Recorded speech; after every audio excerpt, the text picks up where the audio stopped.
বন্ধুরা, ঠিক Gautam for you চ্যানেলে আপনাদের স্বাগত জানাই। আমি এখানে কীভাবে এমএক্স ওয়ার্ডে কোনো কিছু ডকুমেন্টকে পাসওয়ার্ড দিয়ে সেভ করবেন সেটা সহজে দেখানো হয়েছে। বন্ধুরা, ভিডিওটি ভালো লাগলে লাইক, শেয়ার, কমেন্ট অবশ্যই করবেন এবং চ্যানেলটি সাবস্ক্রাইব করতে অবশ্যই ভুলবেন না।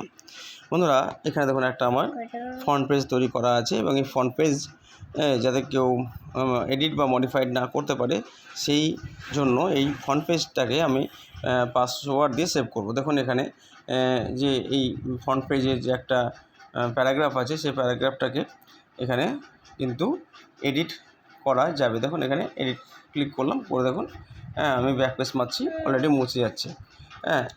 এবার এই যে এডিট হচ্ছে, এই এডিটটা যাতে না করতে পারে সেই জন্য আমরা কী করব।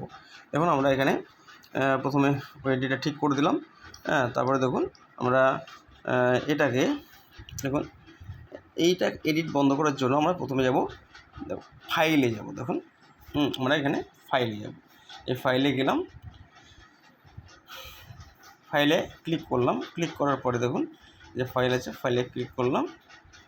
ফাইলে ক্লিক করার পরে দেখুন এখানে সেভ অপশান আছে, সেভ অপশানে ক্লিক করলাম। সেভ অপশানে ক্লিক করার পর বন্ধুরা দেখুন কম্পিউটারে ক্লিক করলাম। কম্পিউটার বা মাই কম্পিউটার থাকতে পারে, পিসি থাকতে পারে। কম্পিউটার ক্লিক করার পরে দেখুন ব্রাউজ আছে, ব্রাউজ অপশানে ক্লিক করলাম। এই ব্রাউজ অপশানে ক্লিক করার পরের সঙ্গে সঙ্গে এখানে কিন্তু অনেকগুলো ড্রাইভ আপনি দেখতে পাবেন। দেখুন সি, ডি এরকম ড্রাইভ আছে। আমি ডি ড্রাইভে ক্লিক করলাম। ডি ড্রাইভে দেখুন অনেকগুলো আপনার ফোল্ডার আছে, অথবা আপনি এখানে নিউ ফোল্ডারও তৈরি করতে পারেন। ডাইরেক্ট ক্লিক করে নিউ ফোল্ডার করলেও করতে পারেন। এখানে আমার আগে থেকে ফোল্ডার তৈরি আছে চার্ট, সেখানে আমি ক্লিক করলাম। এখানে চার্টে ক্লিক করার পরে আমি দেখুন এখানে এটার নামটা দেখুন ক্লিক করলাম, দিয়ে সিলেক্ট হয়ে গেল। অথবা আপনি ব্যাকপেজ ক্লিক করে ব্যাকপেজ করে মুছতে পারেন। দেখুন আমি ক্যাশবুক নাম দিলাম। ক্যাশবুক নাম দেওয়ার পরে সেই নামটাকে সেভ করতে হবে, কিন্তু সেভ করার আগে আপনি টুলস অপশানে যান। টুলস অপশানে গেলে আপনি এখানে টুলসে ক্লিক করুন।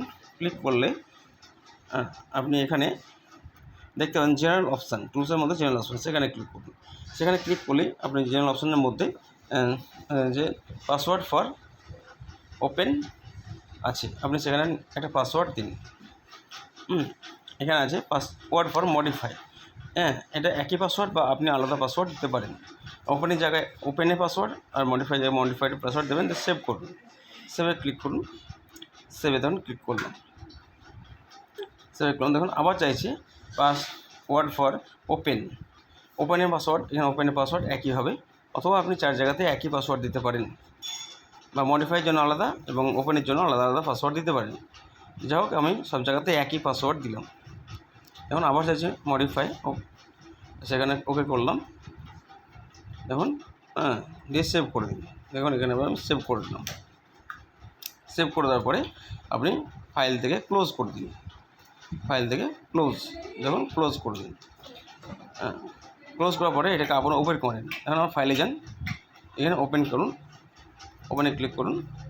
ওপেনে ক্লিক করার পরে দেখুন রিসেন্ট ডকুমেন্টস, আমার ক্যাশবুক ডকুমেন্ট আমি করেছিলাম, দেখুন খোলাই আছে। আমি সেখানে রিসেন্ট ডকুমেন্টের মধ্যে এখানে ক্যাশবুক আছে, অথবা আপনি কম্পিউটার থেকেও সার্চ করে নিতে পারেন। দিয়ে দেখুন ওপেন করার সঙ্গে সঙ্গে আপনাকে বলছে যে পাসওয়ার্ড দিন। Password to open. Password type করুন, দিয়ে ওকে করুন। দেখুন পাসওয়ার্ড ফর মডিফাইড, দেন দিয়ে ওকে করুন। ওকে করার পরে দেখুন আমরা খুলে দিয়েছি, এবং দেখুন এখানে আপনি এডিটও করতে পারছেন। দেখুন এডিট করা যাচ্ছে।